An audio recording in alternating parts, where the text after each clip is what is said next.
So after publishing my first video on this channel, trying to showcase Silver City and its art district, I asked several of my friends to watch it and give me some feedback. In fact, if you're watching this video, you're probably one of them. It was a little disappointing because so many of the shops and galleries that make up the art district there happened to be closed on Monday, which was really the only day that I had to tour that area.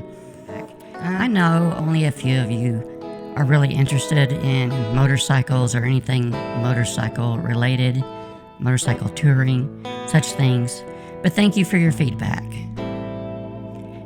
As I was making the first video, like I said, I did learn 5 or 6 ways not to make an interesting episode for a YouTube channel.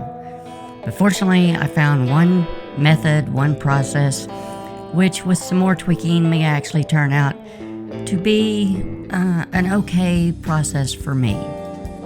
Producing content that, doesn't mostly suck. In the future though, I'm going to try for the next step up. Try to produce something that's actually going to get a comment like, hey, it's actually not that bad. I think you're starting to get there. But enough about that. What are we doing today?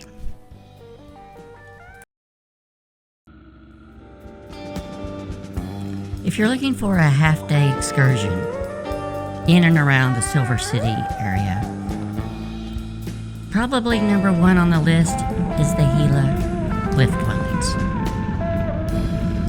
It's about 45 miles north of Silver City.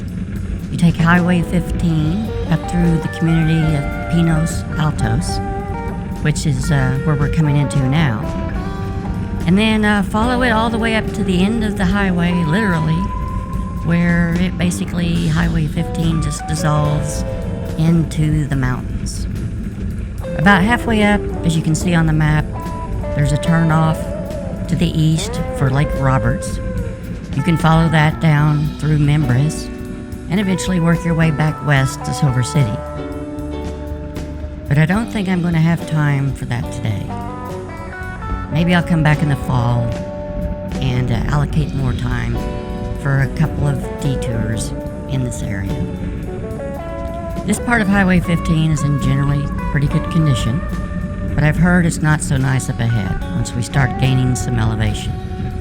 According to the map, the average vehicle takes about 90 minutes to cover the 45 miles up to the park. So that's going to be about 30 miles per hour on average. We're doing about 45 miles per hour down here right now. So it's going to be slow going, I think, once we get up into the curves.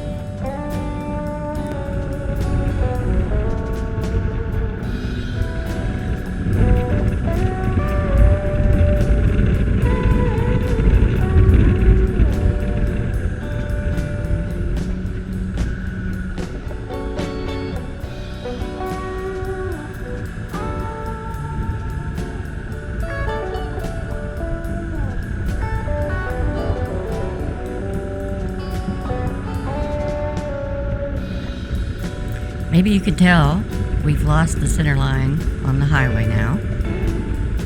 Not much traffic, but I've just picked up a couple of trucks in my rearview mirror. I'm guessing they're probably rangers of some type. I'm gonna try to find a place up here and let them zip past me. I'm sure they know this road like the back of their hand. I, however, do not.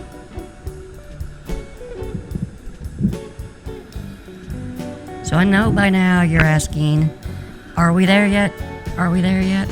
Well, let's accelerate time and get you there quicker.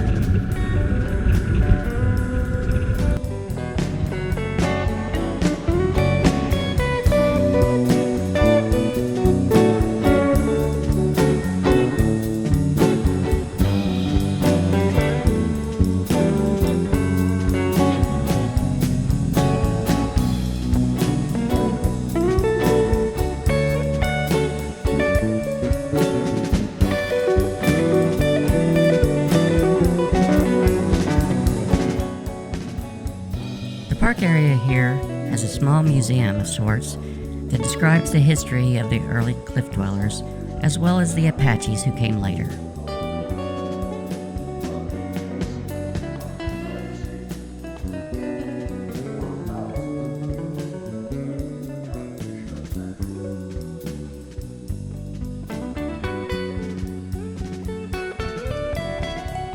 Up the road from the museum is the ranger station and the trailhead that leads up to the cliff dwellings. The ranger on duty just gave me the safety briefing and the do's and don'ts up at the site. So it's time to hike. The Gila River is called such because, not surprisingly, its headwaters originate further up in the Gila mountain range.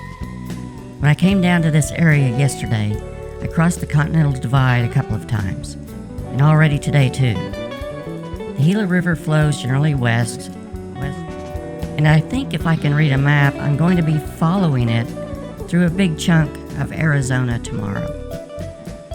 Enough chit-chat for now. Just take in the natural beauty along the hiking trail.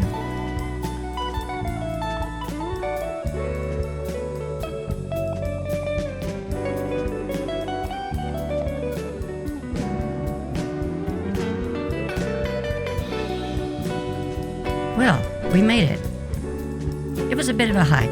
Had to stop a couple times to catch my breath, but not too bad. Not too bad at all.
Pretty cool, don't you think? I haven't mentioned this, I don't think, but last summer when I was up in the Durango area, I also toured the Mesa Verde cliff dwellings. I know I've got some footage from that somewhere. Mesa Verde is a vastly larger area with multiple dwelling sites, both within the cliff structures as well on the flatlands up above them. Okay, time to head back. I should be back in Silver City by dinner time. If you want to follow me across Arizona and on to Southern California, just scroll down and hit the subscribe button. and let me know what you think in the comments. Until next time.